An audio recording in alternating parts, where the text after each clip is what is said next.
I just read your comment to me when we were dancing behind the stage, Andres, and it made me laugh. Now I'm going to share it with everybody that's watching.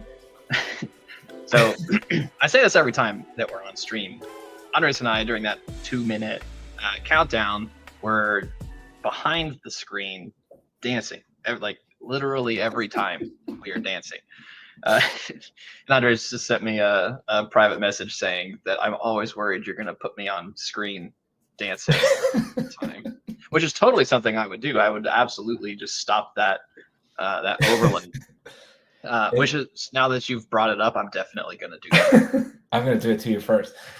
It's such a catchy song. I love that song. It just makes me want to dance. Me too. And now I just associate it with our fun live streams that we do and just always have a good time with that. So let's introduce the topic today. So Andres and I, if you guys are new to the show, we usually try out trending things and we try out new things that we've never done before and see how intuitive they are. Today kind of gets to be a combination of both of those things, which is always fun, always. So today we're going to be building an MCP server, a model context protocol server, which I know a lot of these people, this is the Believe in Serverless live stream. Ew, servers. Say the word server. We'll figure out what that actually means because it's not necessarily what that means.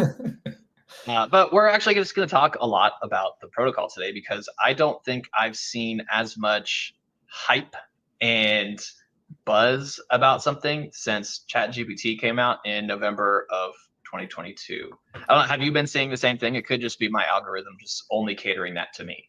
No, yeah, it's MCP everywhere. Everybody giving their opinions, everybody getting their MCP server set up, and it's just, yeah, it's most of my feed.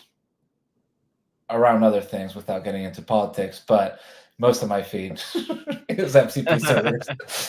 Smart.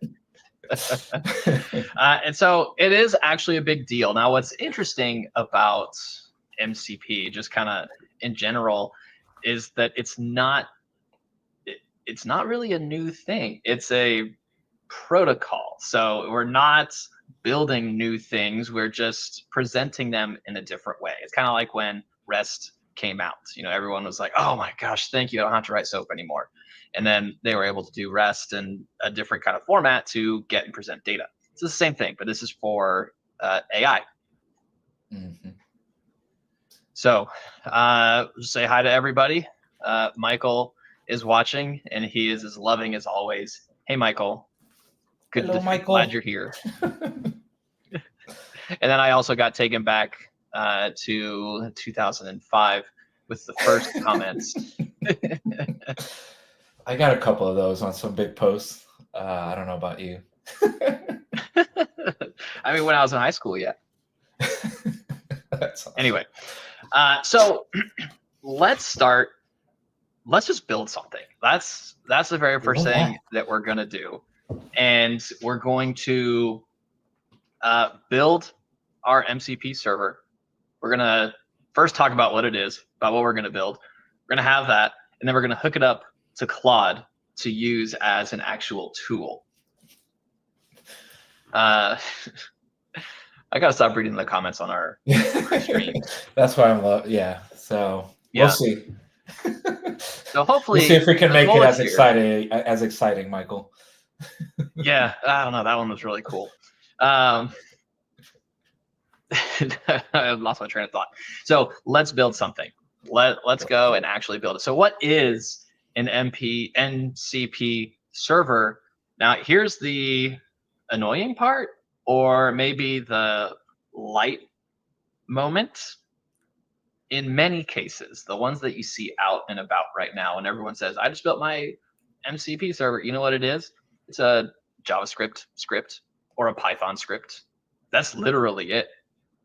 That is it. That uses the MCP or the model context protocol package from, you know, PyP or NPM.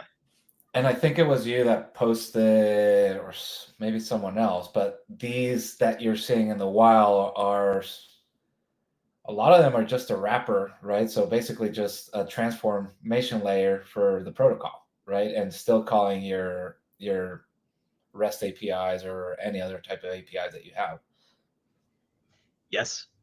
Yes. That's, to me, when people say MCP is a wrapper for Open API, I think that is a crude trivialization. It's a lot more than that. There are other things that you can do besides actually call tools. API for API. What an awesome way to say that. Love it. Yes, actually, it is. So yeah, so we're just going to build a node script right now. We're going to use the package out of npm and hook that up to Claude, and then we should talk about existential problems with MCP, because I got super excited about it. I built something that connected to my Neon database, and then I started like learning more about the protocol, and I was like, oh crap, I really shouldn't have done that. That's really not a good idea. So we'll talk about that after we get to the end. Cool. So let's do it. Let's write some JavaScript. Oh. And so when I say let's, I mean probably an AI agent. So I'm just started using Cursor this week, and I am loving it. I didn't use it before. Started using it, and I'm like, wow, that's something. Okay, so let's zoom in because I can't even see that in the screen. Here we go. All right. So like I said, this is really just JavaScript. So we're just going to call it MCP, believe it's serverless. We're not going to give it anything. Okay. The first thing we're going to do is we need to install the SDK. So we're going to do that. Like a highly maintained MCP? It is actually. So this is coming from the open source team that I guess works for Anthropic. I don't really know where those lines cross. Not 100% positive. Okay. But there we go. We just installed it, and now we can actually build something. So we can do our index file and start going to town. There are several things that you have to implement when you're building an MCP server, and we'll talk about that kind of as we go. So I'm going to copy and paste some stuff so you guys don't have to watch me. How dare you? Yeah. I don't always like typing when we're on stream because I just always make so many mistakes. So I'll explain actually as oh my gosh, this is beating me today. As I copy and paste, we can explain. So we're implementing a server from the model context protocol. We're going to be using standard in and out for the server transport. Now they do have another type of transport, which is HTTP. Okay. The very first release of the protocol, it is a standard. So basically what it is a spec. So the first draft of the spec had standard IO and server send events with HTTP. Okay. And it required server send events, which if we know me, that's a real-time notification transport mechanism. But server send events is one way compared to WebSockets, which is bidirectional. That is a server to client push. They've updated the spec since, and that is no longer necessary. That was really pigeonholing the implementations of MCP servers from stateless to having to be a stateful environment, meaning you couldn't really use it in Lambda. You can now, but we're not going to cover that today. Okay, cool. So sorry to get your hopes up. Don't get too excited. We're going to build a real life server. Yes. Okay. So what do you want to call it? Let's so this is called Spring into MCP. I work on my garden for hours every day. Like that's not an exaggeration. Like literally hours, literally every single day. So I figured we could make a garden MCP server so we can track what's in there. Flowers. You like that idea? Okay. Yeah. Lines up with the theme. Lines up with the thing. The theme, yes. Okay, so Susanna just confirmed it's built by the Anthropic team. Okay. Thank you. Okay, I knew it was started by Anthropic. Didn't know if it was subsequently owned. We'll see. It might be collaboratively owned at this point, since the hype train. Right. Yes. Okay. So this is it's just a script, right? So we're gonna, you know what? I'm just gonna go ahead and do the type ahead because we need all these things. So we have our server start. We have. Ooh, thank you for the music. Yes. This is actually what I wanted to do. So we have our run server command at the bottom, just to make sure this doesn't run and done. We're gonna execute it like this. So we say inside of our server, we're gonna use standard in out and connect and go. So we need to implement the main function, and that's really where the majority of what we're gonna talk about comes from. Okay. So let's do that. Just following along. Okay. I don't want to do this type ahead. It's not right. It's still, I feel kind of early with MCP, and the code editors are not doing it totally right. Yeah, understandable. Yeah.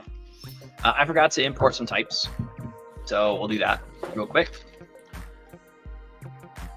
Okay, so these are standard types for MCP.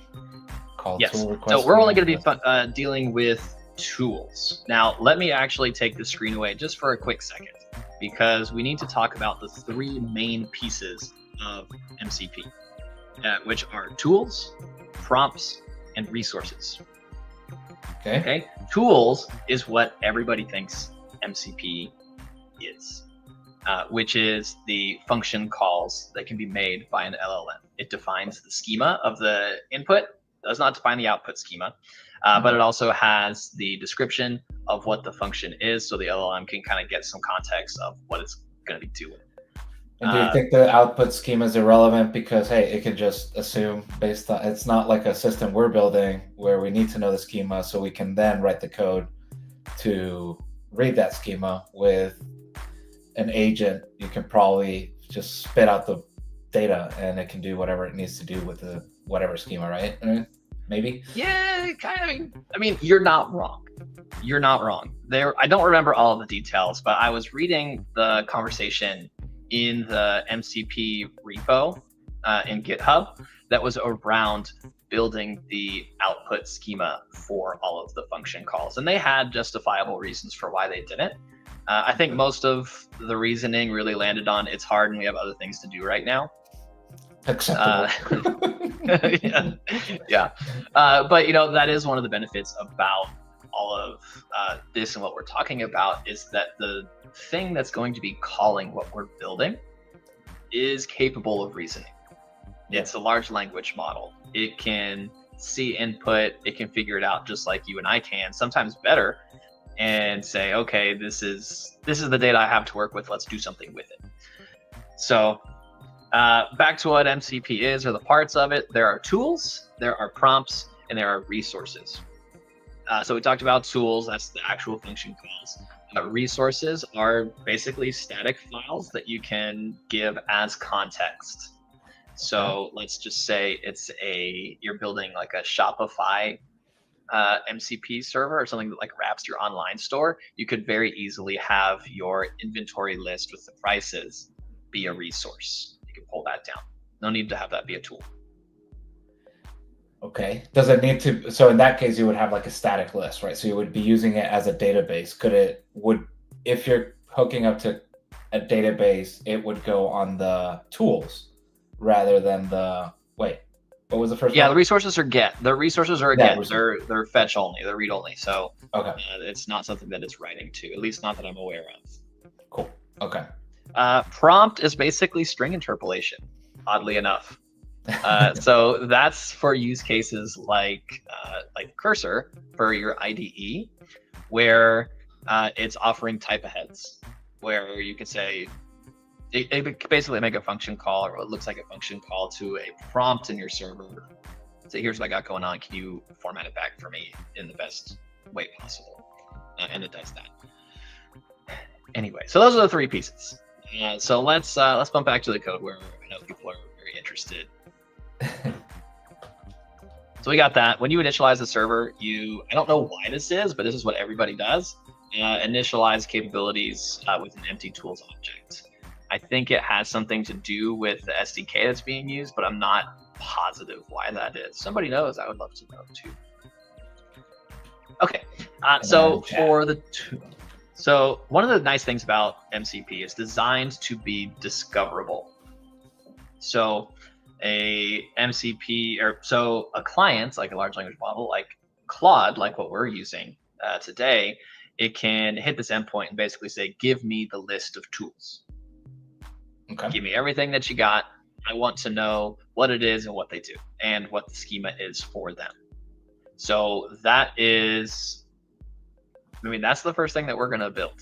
We're going to list our tools, or build basically the handler that lists the tools. Okay, so we'll do server.set request handler, and this one's going to be specifically the list tools, the one that we imported. And that's the schema. Okay. Yeah. So what we're doing here is we're just passing in a function. Really, we can do anything here, but it needs specifically a JSON object that has a tools array in it, like this. So that's what it needs for that. And we don't have any tools yet. So I'm gonna skip that real quick. So in a garden, let's do this.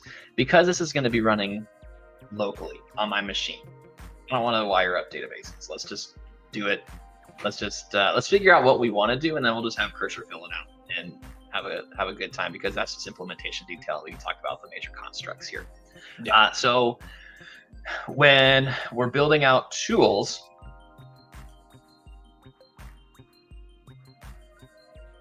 I'm looking at an MCP server that I built the other day, and I did it so differently than we're doing it. What's good. That's what happens with AI. It's going to be different. Yeah. Okay. This is actually pretty useful. Question while you pause there, right? So this list tool schema, like you said, it's a place where an agent can request the tools, right? So it feels sort of like if you're working in auth, like the well-known config, like here are all the endpoints and all that stuff, right? Is that accurate? Absolutely. Yes. Cool. Yes. So that's going to give me what can I use and what are the details. Now, I don't really want to go super deep into it, but speaking of well-known config, for take the screen away because this is important too.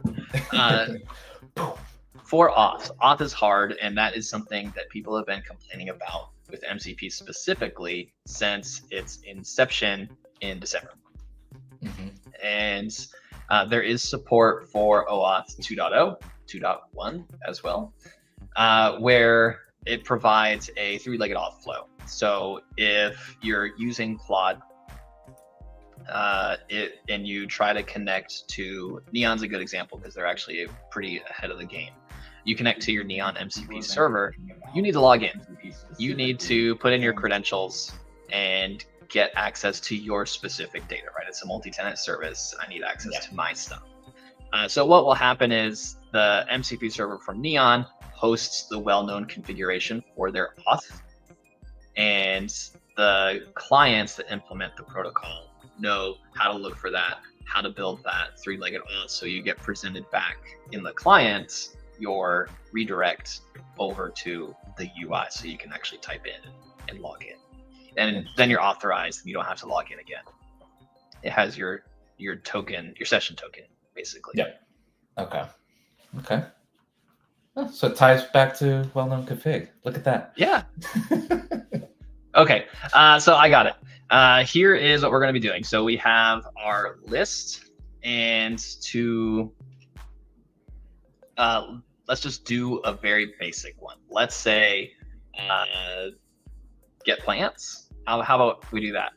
We don't have to do beds. We don't have to do all that. I just want to show like the basic concepts here. Yeah, it's what if we were building a REST API, I would start with /plants and then /plants ID.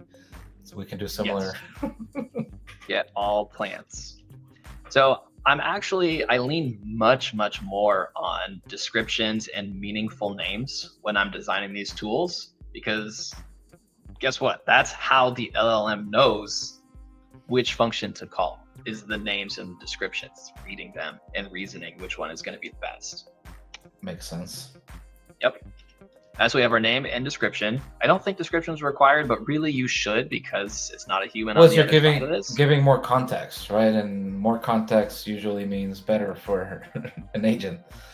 Absolutely. And here, this is something that you are going to be all too familiar with, Andres. If you've ever written an open API spec, you have written an input schema for an MCP server. You used to call me a JSON schema developer. No, you called yourself that. So cringy for me. I never called you. So we could do this. So we could say, just give me your ID, and then we'll return all the plants from the garden. Now, do you know what's missing from here? Required? Yes. I am a JSON schema developer, remember. It is the exact same. It's the same. So that's what we got. Okay, easy enough. That's how you define a tool that would subsequently show up in Claude. So if we hooked up our MCP server right now to Claude, it would list that as a tool. It would say get all plants as available in my toolkit. But if we went to call it, it would blow up because we don't have a handler for it. Okay. So let's build that handler super fast. Oh gosh, zooming in, it's hard for me to get context of where I am. This one. Okay. You can probably get rid of your terminal and the chat on the right. No, chat's going to save me because that's going to do most of the actual work. Oh, okay, yeah. So just like we did the list tools command, we're going to do the same thing but for call tool command. Okay. And so, nice. Okay. This is not right. Of course it's not. So we have name and arguments. So that's coming in from the request. And then really the recommended way, at least the examples that I've seen, is a switch to go to the actual function call that you want. Because it is just passing in a magic string, if you will, for what tool it wants to invoke. Yeah. So let's make it's sure. Interesting. Like if you have 20, I would hate that switch, but it's better than if else. Yeah. Yeah. So I'm sure there's ways to manage it. So you only set one of these, or could you set several requests handlers with the call tool? No, I guess you would only set this handlers once to call. That's why switch is the best way. Yes. Okay. Now again, I'm gonna put the disclaimer out there. Everything that we're doing is to the best of my knowledge right now. So I'm pretty sure, yes. In answer probably next week it's going to be completely different, but yeah. Oh yeah. This video is going to go stale by Friday, by tomorrow afternoon. So as far as what the server requires, that's it. You can now build and run an MCP server, and that's it. It's just a script on your machine. So pretty easy. I don't think this would not be a very fun demo to actually show in Claude, but I mean, I suppose we can if you want. And how would you hook that up? Or would you deploy this somewhere? That's where No, you don't deploy it because it's running locally on your machine. Oh, yeah. Okay, you're running it locally. That we'll talk about. Something we'll talk about in a minute. So yeah, let me show you. So I have Claude. I'm loading it right now, and then we'll go. Yeah, I saw it pop up on your taskbar. It's new, Alan. There's no secrets down here. So this is Claude, and we're going to go into settings, control comma, that's what I know. Inside of the developer tab, we have are MCP servers that get listed here. Mm, I think this kicks okay. you out to the Anthropic website for how MCP servers are configured, or you can do edit config. I'll click on this. It's going to pop up on a different machine. This brought up this window on my machine, Claude desktop config.json, and that's kind of hard to see. I'm going to go in there and everything pops open on your separate. Yeah, on my other, yes, my many other. All roads lead back to VS Code, Alan. All roads lead back to VS Code. That is the truth. So that's actually not the window that I wanted to open. So hold on, let me open a new window so I can use that window as my cheat sheet.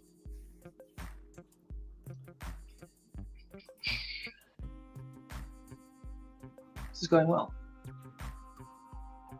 Okay. We're not running anything yet, so yeah.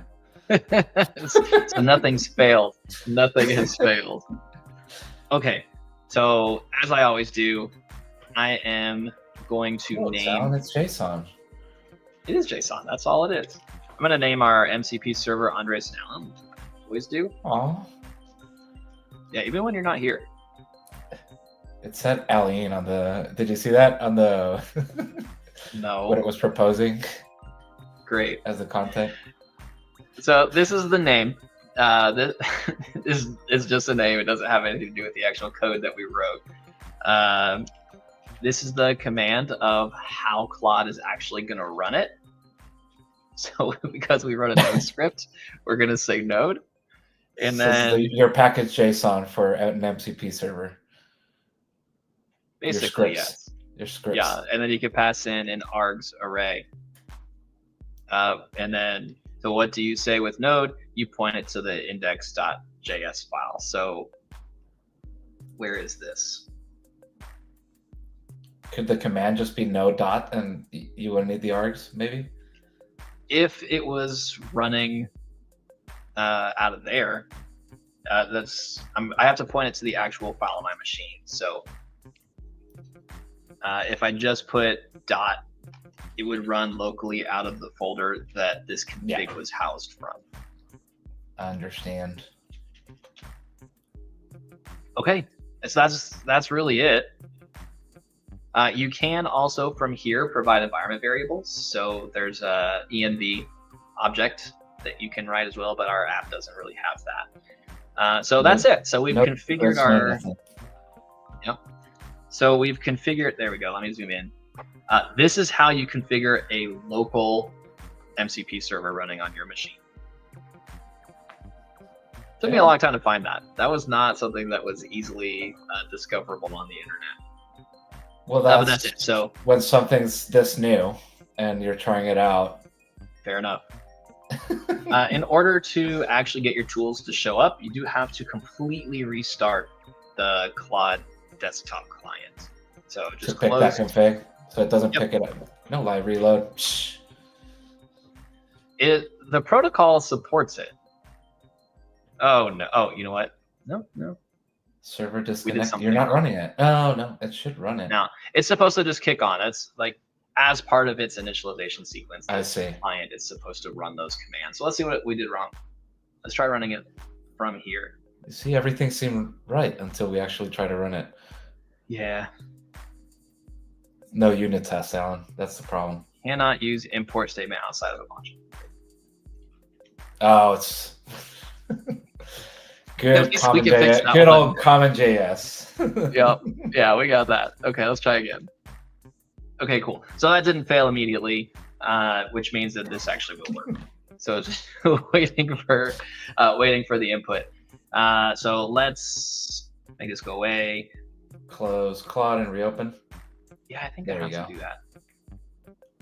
Now, if you use Windows, which I know probably the majority of everybody here does, since it's so popular, if you close the Claude desktop window, it's still running. So you got to actually go and kill the process.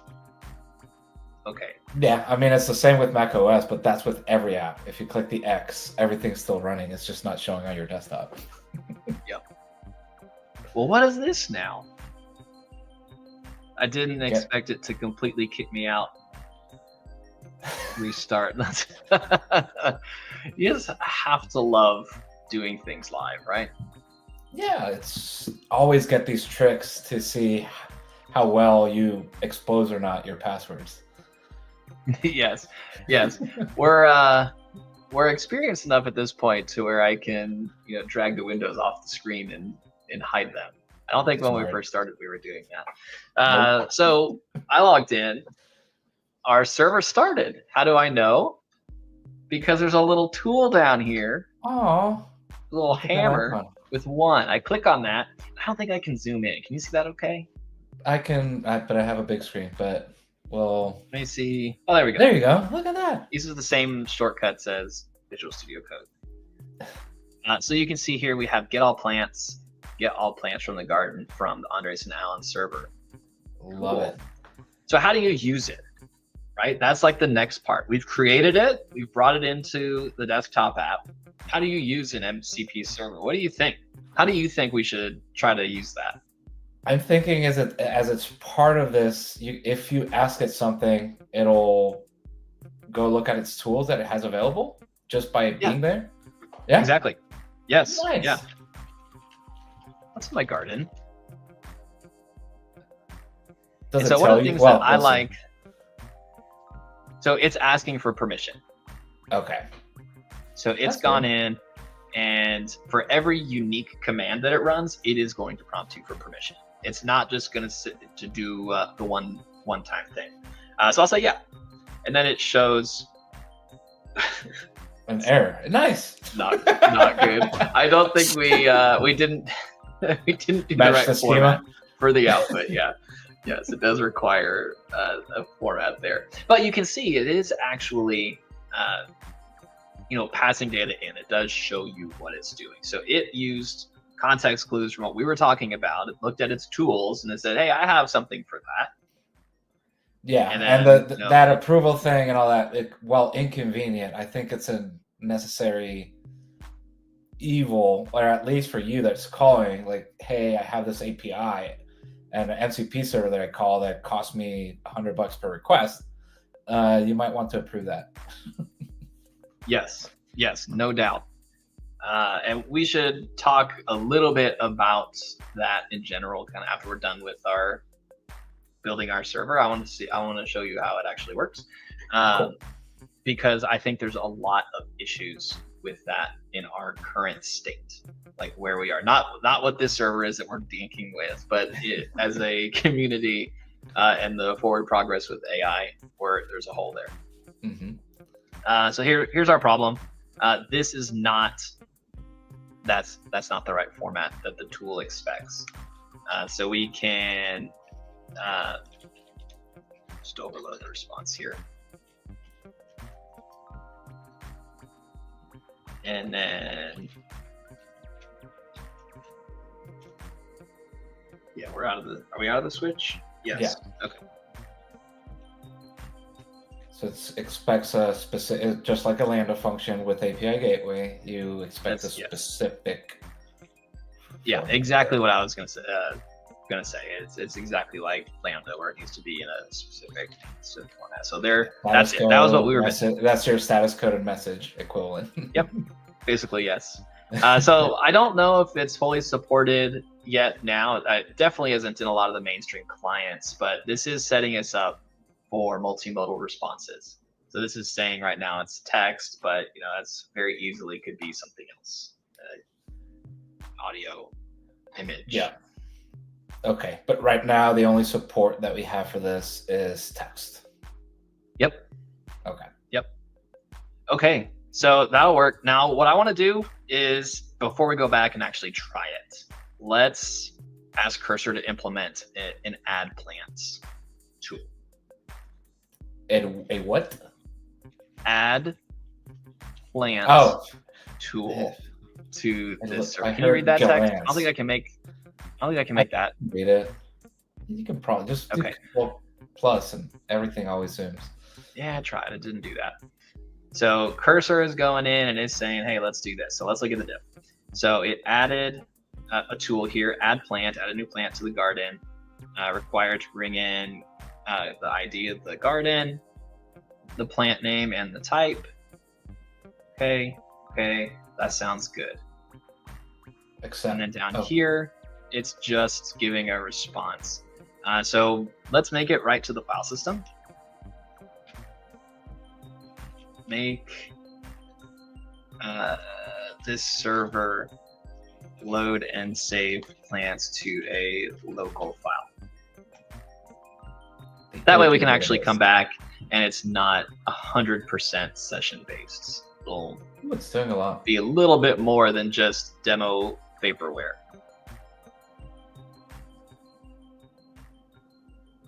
Okay, so that didn't really change, which is the tool definition where we're saying add plant. And the schema. And then down here, it's getting rid of our generic return an empty array and using the loading plant status. This is probably a constant that to put up here. Yeah, it changed so much. Is it actually okay? Yeah, it's loading from. I don't know. I saw the, and I know we never read the actual steps that it took and what it did. If you've seen us, I know, which is such a big problem with what we're doing. It is such a huge problem, and I'll go on a rant on this in a little bit. That is a big issue with just saying yes and go, especially when we're giving LLMs power to execute these things, because it could have totally gone and said, okay, well, I'm just going to go and write this to the file that's called .aws-config. Yep. I think your face froze.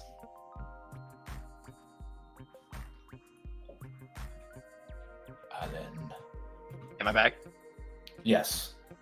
Okay, great. I can see that my network is struggling a little bit. Connection is fairly good. Good old Claude. Okay. Yep. Okay, so let's see if it works before we ask Claude. Okay, allegedly it does. Nice. Let's see what happens. Yes, thank you, Cursor. So we got to go and we got to restart Claude. All the way out, all the way back in. I hope I don't have to authenticate again. That would be annoying. I haven't had to do that in a while, so of course it happens on demo while day, you're live live stream day. Okay, yeah, look, tools. It says 2 now. 2. So 1 is add plants and 1 is get all plants. Cool. Let's add lettuce. Actually, you know what? Let's not phrase it that way. I planted lettuce today. So let's see what it does. What do you think it's gonna do? Let's how did you plan? Oh, okay. It's asking you. Okay.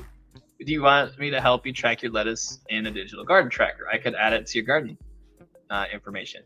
Where's my? Where's the text box? There it is. Yeah. Yeah. Could you let me know? Okay, so we probably could do a little bit garden than that. Yeah. Well, we don't have a create garden, but that could. Yeah. And we're not building a full API here, so let's just do one. Yeah. Uno. 0. I'm a programmer. All right. So it's running add plant. At least it gives this warning. Let's pause and read this warning real quick. Malicious MCP servers or conversation content could potentially trick Claude into attempting harmful actions through your installed tools. Review each action carefully before approving. And then it has a little arrow. Okay, maybe on the next. Oh no. Oh man. I wonder what the problem was. It didn't really leave an error. Oh, view result or go. There was a link. Was there? Yeah, that view result from add plant. Well. Oh, it just didn't return the right format. That's all. Come on, Cursor. No, I mean that should have been it. Is there a premature return somewhere or no? Response. It doesn't look like it. Type text, JSON string of 5. does the text? No, I'm assuming the text doesn't. It's just a string, so it shouldn't matter. Yeah. Let's see. Content field required. What field? Text. Let's just say what plants are in there right now. So because we are talking to an LLM that does have a context window of this conversation, it does know, or at least it should know, that our garden ID is 0. So we shouldn't have to provide that again. Let's see if it errors out. Hold on there. Don't click. You can click on that. Run get. What does that provide as information? There. Wow, great. So it is showing what it is providing to that function call. Yeah. Go. Oh. I feel like we were close, and I don't know why it's not. Oh, you know how I like to troubleshoot by console logs. Yeah, no, I got it now. This is, I got it. Rookie mistake. It was my fault. It was my fault. It's content. So it's an object that has content, and in it needs an array of responses. Yes. Okay, so that's now the multimodal makes more sense because you can add one type text, one type video. Okay, I see. You got it. You got it. Okay, so I think this is probably just going to end up being the last part of the code portion of this, because there's a lot of important things that I want to talk about that we can talk to this. Okay. Just get it working first. Yes, I do want it working. It's like the one requirement. Let's get it working. Okay. So new session. So it will have forgotten our garden ID because that was not saved locally when it initialized. That's probably something that we could have done in the list tools command. We probably could have gone and fetched that from somewhere. I mean, even in the JSON schema, we could have added a default or something. I don't know how it would treat that, but you probably don't want to do that with, with this. Yeah. Yep. All right, here we go. What are we going to plant this time? I knew you were going to ask me. Let's do some radishes. Okay, cool. Last year I grew wasabi radishes in my garden 2 years ago. Wasabi radishes, yeah. Which taste exactly like what you think they taste like. And I grew way too many of them because they grow like baseball size. It's just, I can't eat that much on my own. It was way too much, and the animals wouldn't even eat it either because of that flavor. It's too strong. So does it just taste like regular, or not regular, but like it does not taste exactly like wasabi, but it does kind of do that thing to your sinuses where it makes them clear out real quick. Interesting.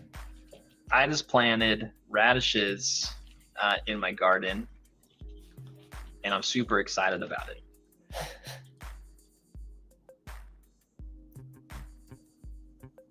That's exciting. It's like, are you a little kid? Because this is what adults grow for kids because they sprout. You'll likely see sprouts within a few things. Yeah.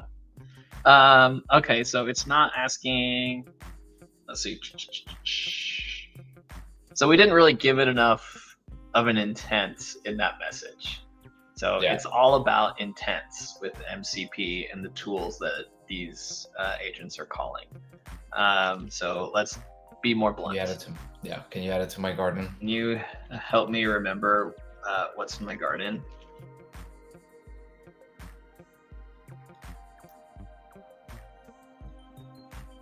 Yeah, it's 0.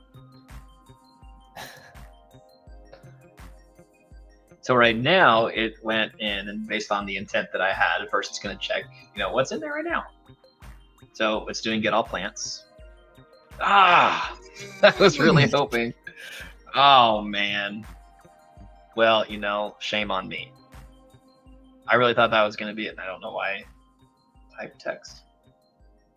Can you expand the result? Yeah.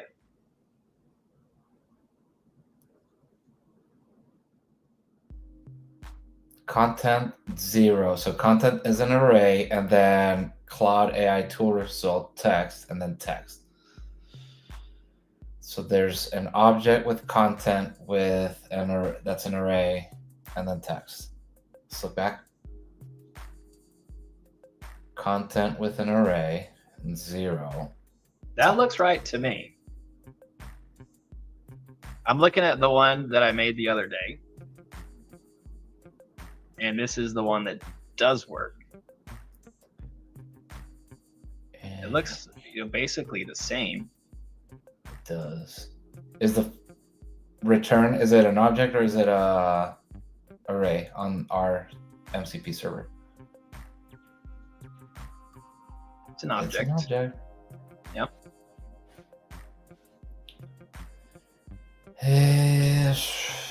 Response. That's unfortunate. Yep. What if you do console log and see what's actually happening? So you can't. You can't do that with these local things because it's using standard I/O.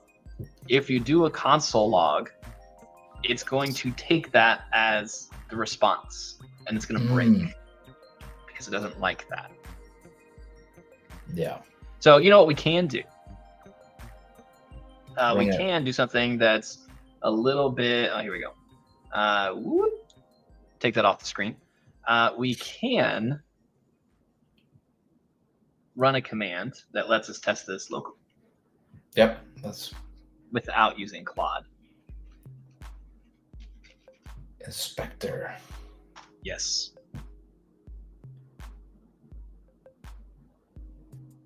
And this is just basically going to run the server, and you can It is. trigger it from the terminal or something. It's going to open up a local server. So I'll bring it in.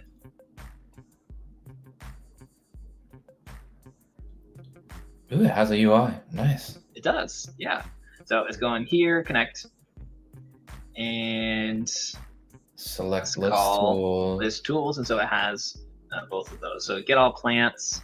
We do run tool. I'm glad you're showing this because this is super helpful for developing an MCP. Yeah, it is. So it looks like the thing, it doesn't have the text. Like it's not. It might be null. Is that how that would work? I would think that it would. So does it live reload your server if you change it? I think I just have to refresh the page or connect again. Okay, so let's see what this let's does. change it to basically a null. Oh, I see. So first. Yeah, so it's mostly right. It's just that text that's not coming in for whatever reason. And I don't really know what we did wrong here. Now you can add a console log? No, it's going to break if I add a console log. I mean, I'm happy to do it for you. Down here it is running some stuff. I just want to see what response is. I don't know why text isn't showing up. That makes no sense to me. Do question mark, and then empty string, or just test string. Yeah, sure. We can do that. Do no response. Maybe even the empty string doesn't work.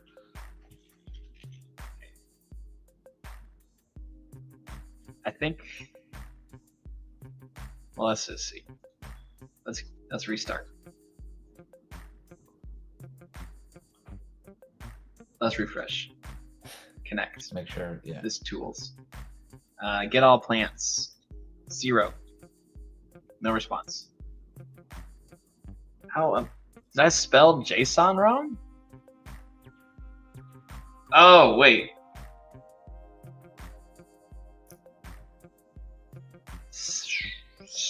Since that's undefined, that makes me think that this is wrong. Like it's like the switch is not actually hitting on any of its cases. That could be. Might be correct. I mean, you can do the same thing on each response. Like to get all plants response. So question mark. Yeah, let me show you what happens if you do a console log when you're using standard I/O.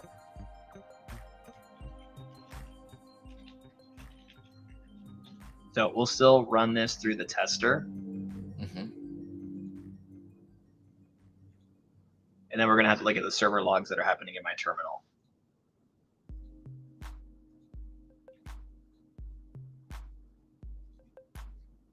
I guess it's not even hitting that. All right, there you go. Yeah, so you can see it doesn't like that. Like as soon as we log here, it doesn't really care for that. Yeah. Well, let me scroll all the way down. It's doing a lot.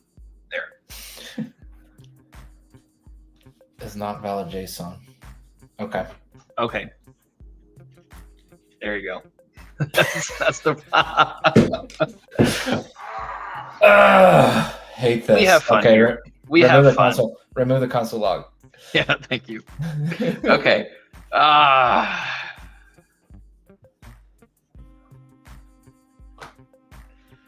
Oh my goodness. Okay. Get all plants from 0. We have nothing.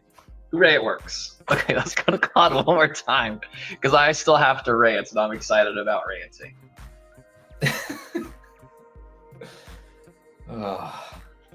Okay, sorry everybody that took so long. We're just normal everyday developers over here. Yeah. And I mean, we didn't actually read the code Yeah. that got generated. I planted lettuce today. Let's go through it one more time with guaranteed success. Tell me more about your garden. Okay, it's great about your lettuce planting. All right, can you remember it for me?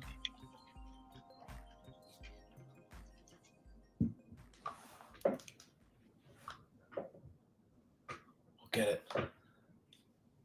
So it took it on itself this time. This is the non-deterministic nature of large language models. It didn't ask for the garden ID. It said your garden ID is garden 1. So run add plant. Yes. Yay! It did it. And so I don't think it sent in the date, did it? No, it didn't send in the date. Oh, but it did report that. Okay. So should we ask it? Yeah. What's in my garden? Okay, so what all is in there now?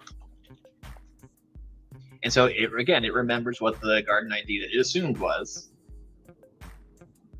So that one was doing get all plants, and now it has this. So it's taking that JSON output, exactly what you and I were talking about at the beginning of the stream, and reasoning what that is, and it's saying, okay, you have a vegetable lettuce that was added today. What's weird is that it added more information to the input than what you specified, but maybe that's where that was part of the implementation. That was what Cursor added for us. It had I see. stamp. Okay. Yeah. Yep. That was in the server. I see. Okay, so just the last thing that I want to do. So we know it was garden 1. Okay, so now we're going to have a brand new session. So that context is out the window. Can you tell me what's in garden 1?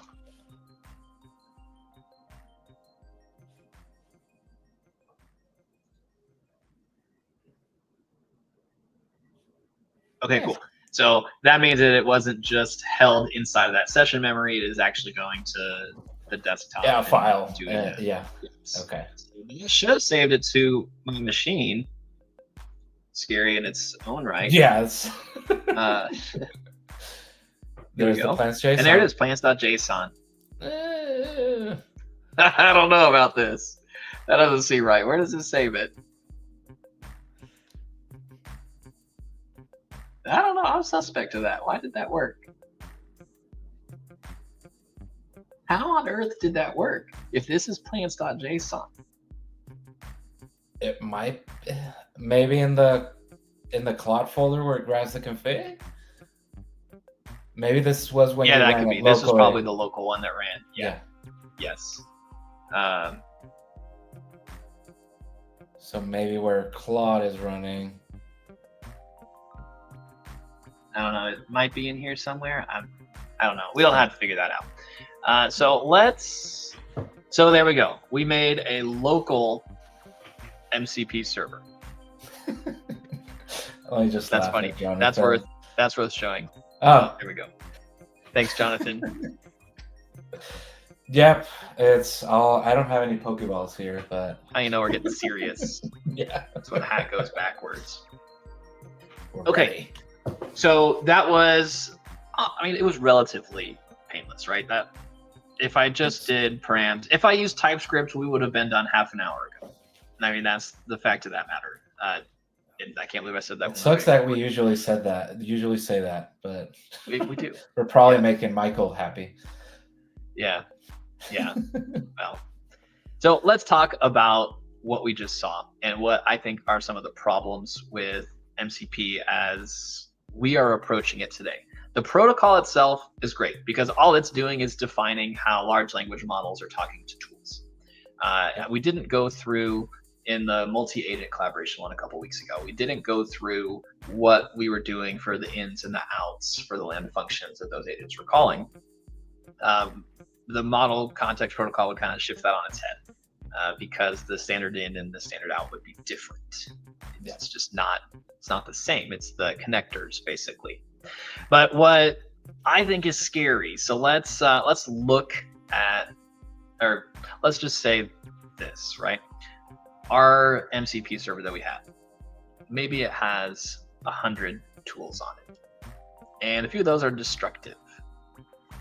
And let's say I have a delete all gardens tool that was meant for an administrator, right? Like the person that wrote everything. I just want a way to reset all of my demo data. Let's just wipe the slate clean.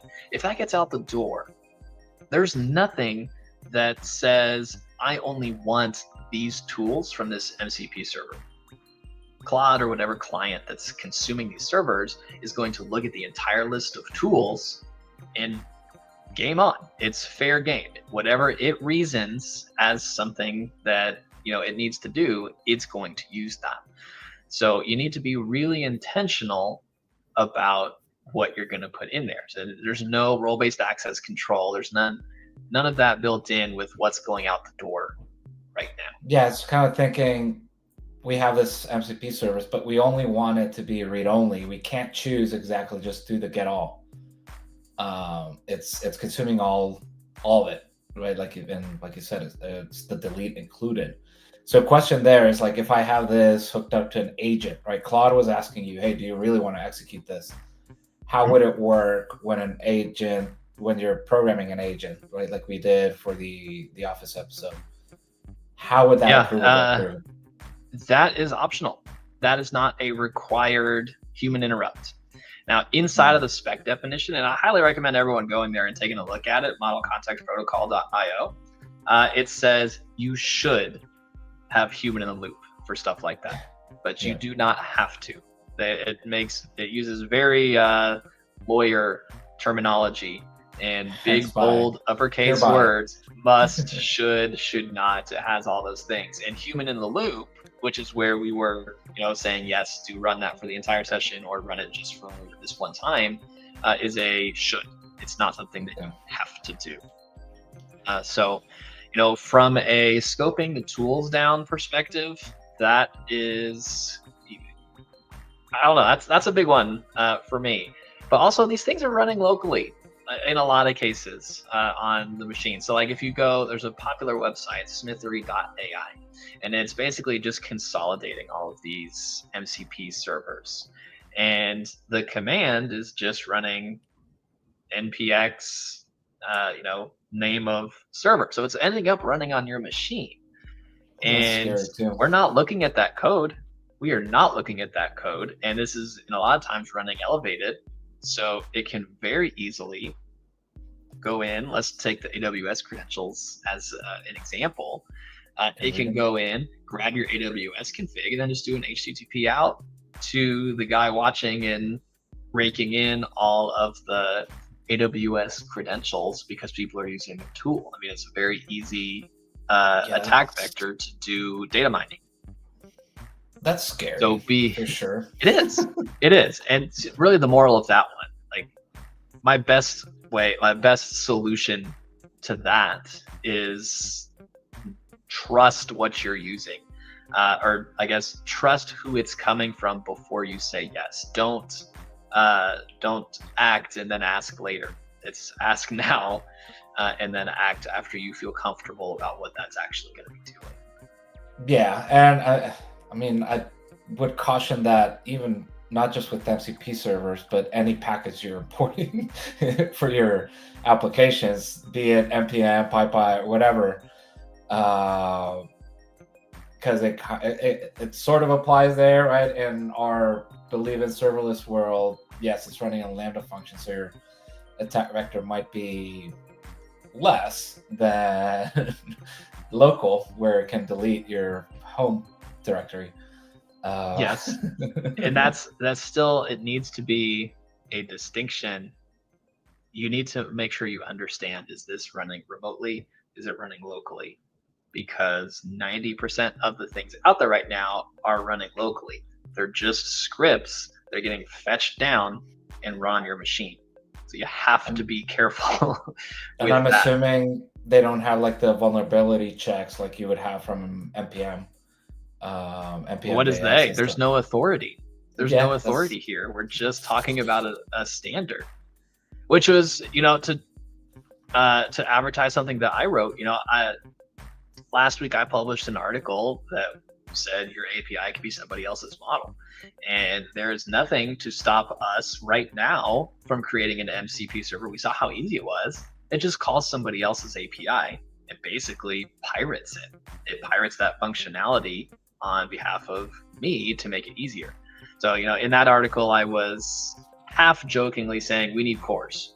We need something from agents or clients that says, hey, only this trusted source can call, like this trusted AI source can call my API for me if I'm doing a wrapper, right? Yeah, and I remember reading that, which is, it's a backend call, right? So no real cores like you get from a browser. So exactly, which is why you need a mechanism like that. So yeah, and I see a future where there's like an MCP server repository, like a true like npm.js, where there's some vulnerability scans and maybe some more of a governance on top of all of this, so it's not just willy-nilly I'm running this without any knowledge or any you're exactly right. There needs to be GitHub stars. There needs to be an authority for that kind of thing, right? With browser or with web pages and in a lot of APIs, the authority, and that's definitely in air quotes, this could be a little bit of a stretch, is the browser itself, right? The browser is injecting origin headers. It's also validating those origin headers that come back in the response. And if those don't match, it's like, no, you can't do that. Yeah. But it's standing as a neutral third party. There's nothing like that right now with these tools that are being made and AI agents. And this goes well beyond MCP. Like that's just literally a protocol, right? That's basically a language. It's about the intents and the interactions that are not getting governed right now, which is a big gap with the AI stuff. Yeah, I mean, at least you get the throttling and API key, so you can see the usage, but it's like that, right? Injecting that agents inject some header or something to know. Yeah, we'll see how this evolves by tomorrow. Yeah, right. And then somebody just in the Believe in Serverless Discord today, like less than 30 minutes before our stream, was asking me about A2A, which is a new protocol for how agents communicate with each other. So what we talked about today, Model Context Protocol, is about how LLMs communicate with tools. Mm-hmm. And now we're coming up with potentially another protocol with how agents are communicating with agents. So very different way. I'm sure there's going to be a chain of thought in there somewhere as well. But there's a lot of stuff that needs to be governed. And this is what would apply to our multi-agent party planning committee, right? But there would be a standard for, hey, this is a Bedrock agent, then to some other agent, and there's a standard between that and not just between Bedrock. Yeah. Yep. Okay. Interesting. So let's quickly recap because we're a little bit over time. So Model Context Protocol is a specification for how large language models talk to tools. Now, right now, the majority of the tools that are being created are just scripts running on your machine. They're running locally where the client is. Now, there's not a whole lot of clients out there. So I'm using Claude Desktop. The only reason I'm using Claude Desktop is because that's one of the few things that supports this protocol today. So we don't have a lot of ones in the browser that are acting, on behalf or that are using this protocol. So again, just a protocol, just a communication mechanism. But I like it a lot. I like the way that it standardizes tools. Now, I published a video this morning that was talking about how I'm happy that this protocol exists because it basically made the masses ready for agents. Agents have been around for a long time, but they haven't necessarily been really easy to work with. Now they are, because they can do anything, because we're making all these servers that are accessible by anybody. That just basically is a plug and play. Now I can talk to Airtable. Now I can publish a message in Memento and have that go, and it just works, right? It's just about the intents that I'm passing in. Yes, it's extending the tooling for these agents to use, like you said, tools, like real tools. Yes. So as time goes on, right? MCP, we're super low level. What we need really is something up here and something up here.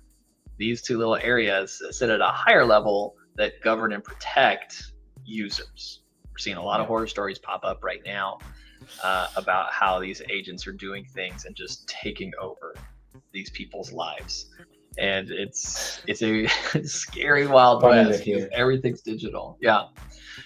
So that's a big thing, right? We think MCP is going to be the answer to everything. It's not. It's a communication protocol. What is the answer is something that doesn't exist yet that lets you choose tools safely. Say, of these 10 things, I don't want any of the destructive ones. I only want this. Yeah. It lets you safely role-based and permission-based. Exactly. Exactly. Yes. So, if I want to grab this tool from Stripe, this one from Neon, this one from HubSpot, and just give that to an agent, these 3 that I've selected, then we're getting somewhere. Because that means, I don't really have to do any code. I've selected the stuff that works already from trusted, verified sources. I can give it to my agent. Basically, just have my UI poke the agent. Yep. Very cool. Yeah, I can see a future with that. Yes. We'll get there. Yes, we will. Maybe by Monday. So, maybe by Monday. Yeah, by Monday. Yes. All right. So, Andres, you've never built an MCP server before. Pretty easy, right? Really not that bad. Yeah, it seems like something that's easily templatizable to reproduce, right? Just get my server, a simple server, then modify, right? Add more cases to the switch. Seems simple enough. So, but do you, exciting. In most cases, do you think you, being the royal you, do you think you need to make one? Not exactly at the moment, but I can think of, like, if I want, like in Claude, right? And I'm managing tasks and doing more of those stuff. You can do with ChatGPT and all this, but more catered to me. I can build my own MCP server for that, right? And I just store this in DynamoDB, wherever. You choose where you want to store it locally. Well, if my computer dies, then I lose that, but get ahead of myself. But yeah, I could use it for more things that are catered to me at this point. Still afraid to use it in a production project. I think in all seriousness, most people will be consumers of very custom tool sets, for lack of a better word, that come from multiple MCP servers. Most people will never have a use case for a public MCP server. I see absolutely the use case for internal ones. Absolutely. Public, no. Will you ever build one in production? Probably not, but you will probably consume a lot of them. That's my thought. Yeah, because it's those toolings, right? And it's just like I'm building an API. I'm going to consume an SDK. This is kind of that layer. I'm consuming an SDK for my agent to be able to send a message using Twilio, right?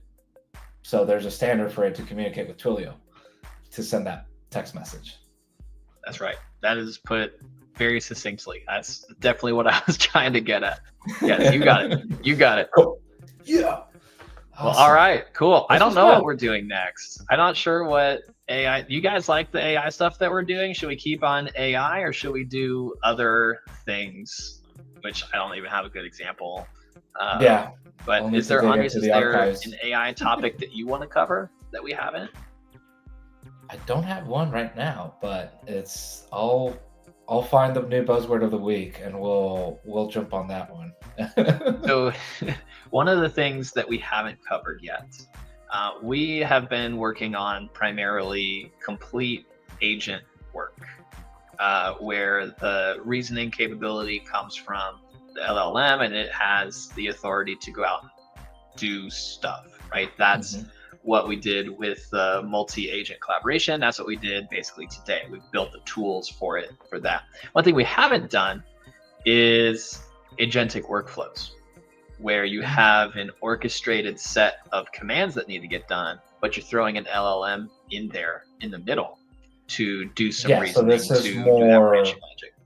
A little bit more structured, right? So in our Office episode, it was, hey, do whatever you need to get this information. This one is a little bit more structured. So which we can plan it later, not live. But I that would be a good one, because I'm just thinking about, which framework handles that and how can we build those. But hey, that would be the episode. So that's right. Yes, it would. All right, we'll do agentic workflows. That sounds like a fun one. I haven't worked too much in that. I think that'll be a good one. All right. Awesome.